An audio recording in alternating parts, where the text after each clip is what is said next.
que é a teoria evolucionista de Darwin, que está fazendo 200 anos, e a teoria criacionista trazida pela Bíblia, no livro Gênesis, que fala da criação do mundo em 6 dias, no 7º dia Deus teria descansado.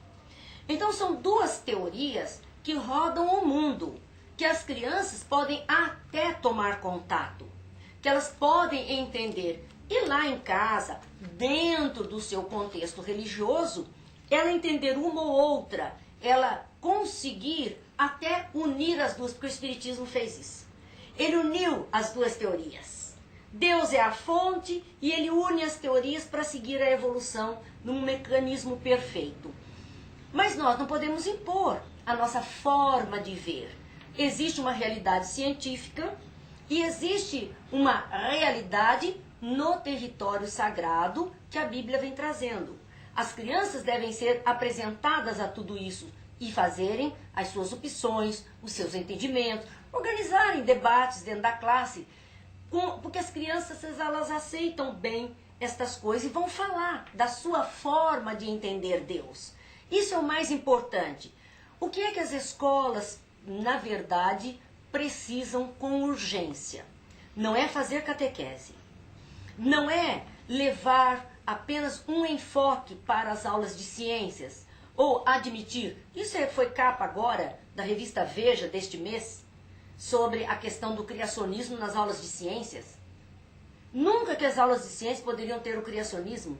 Ele pode ser apresentado até numa aula de filosofia ou em comparação mostrando a teoria científica e a teoria criada, né, pela Bíblia, pelo contexto religioso. Mas não ser isso trazido como verdade única, porque não é por aí. Existem comprovações diferentes. Então, como vamos sustentar algo que não se sustenta por si mesmo, a não ser num campo filosófico? Mas o que nós temos observado é a necessidade nas escolas desse espírito de alteridade, de aceitação dos companheiros, de aceitação dos amigos, de aceitação de ideias diferentes sobre a forma de entender Deus e a vida. E isto se fará quando as escolas colocarem dentro do seu currículo, da sua grade curricular, a disciplina simplesmente chamada ensino religioso. E eu gosto muito de falar sobre isso porque é uma especialização que eu fiz e que me deu muito prazer. Eu convivi numa classe com companheiros protestantes, evangélicos, materialistas, filósofos, católicos e espíritas, todos juntos, entendendo, discutindo coisas da vida, fazendo essa especialização. Então, do que trata o ensino religioso em si? Ele trata de levar à criança o espírito de transcendência, de que uma criança não seja tratada como um objeto, para que não haja a coisificação dos seres. Porque hoje os seres se tornaram coisas descartáveis. Os relacionamentos estão assim. Fico com você no momento que não me interessa mais, descarto. É uma coisa que eu coloco de lado. Não olha como sendo uma pessoa com necessidades especiais de pessoas. Então a proposta do ensino religioso nas escolas é de que acabe-se com este preconceito, porque veja a palavra pré-conceito religioso. Todos nós temos os conceitos que estamos trazendo de casa. Mas estes conceitos não podem ser estendidos ao outro. Isso se torna preconceito com relação à forma do outro poder ver. A proposta do ensino religioso não é catequese. Não é ter professores vinculados a esta ou aquela religião se apresentando como um representante da religião. Não. Ele é um professor de ciências, ele é um professor de história, mais especialmente são essas áreas, que fez uma especialização para falar da transcendência do ser e da harmonia que precisa existir entre os seres. Então, não, todos os alunos podem participar da mesma aula. Se tiver aquele aluninho muçulmano, aquela menina que use o véu, com aquele outro que está dentro da sua bolsa com a Bíblia, porque é um livro que ele usa de cabeceira, ou aquele outro que se diga espírito ou candomblessista com uma guia no pescoço, não importa. Isso é a tradição dele. Eles juntos podem entender Deus como o princípio da vida, como o princípio do amor, como o princípio do bem que todos têm que vivenciar.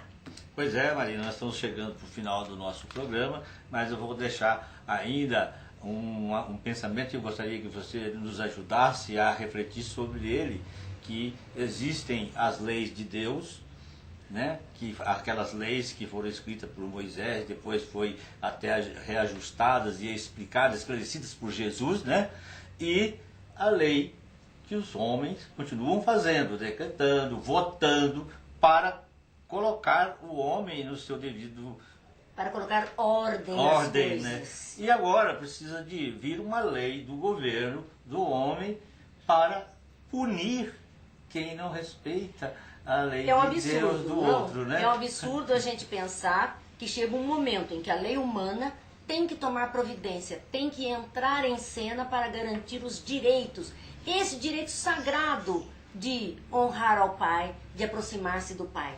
Mas nós temos já aqui no Brasil há uma lei de 2007 que estabelece como Dia Nacional de Combate ao Preconceito Religioso o dia 21 de janeiro. E isso por conta de alguns desentendimentos que aconteceram na Bahia entre pessoas vinculadas ao candomblé e pessoas vinculadas a igrejas pentecostais, deste momento, aos protestantes. Então, houve um conflito de ideias e houve uma ironia sobre a forma de adoração dos vinculados ao candomblé. Por conta disso, houve morte, houve agressão e violência não só verbal, mas também física. E, claro, a interferência da polícia, e por conta disso estabeleceu-se uma lei no território nacional. O preconceito religioso é crime. E o dia 21 de janeiro é para lembrarmos que é o dia da não violência, não aceitação a respeito desse preconceito. Não pode mais existir. É o dia do combate a este preconceito. É o dia de todos nós dizermos, não, eu não quero ser uma pessoa intransigente radical. Não tem essa de o meu Deus é diferente do seu Deus. Deus é Pai e é um de todos nós. Então o nosso Deus quer a paz entre os seus filhos, assim como qualquer pai na terra quer a paz entre os seus filhos, dentro das paredes do seu lar, que constitui a sua família. Deus é Pai, está acima de todos, é a inteligência suprema, causa primeira de todas as coisas.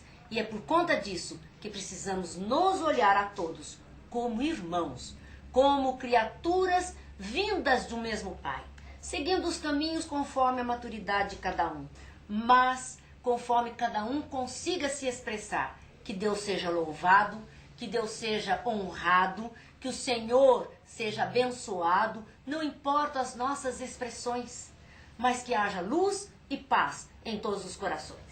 Muito obrigado, Marina, e você sempre nos ajudando, sempre nos esclarecendo.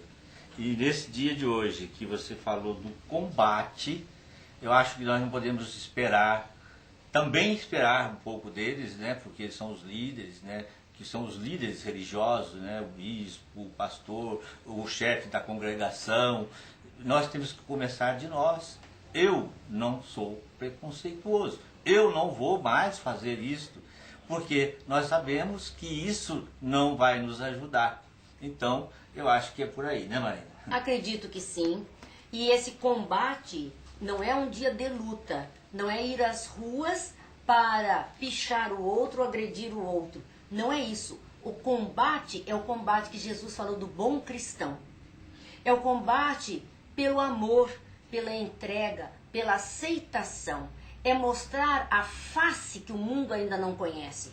Porque a que o mundo conhece é a face da intransigência e da violência, do radicalismo e do fundamentalismo.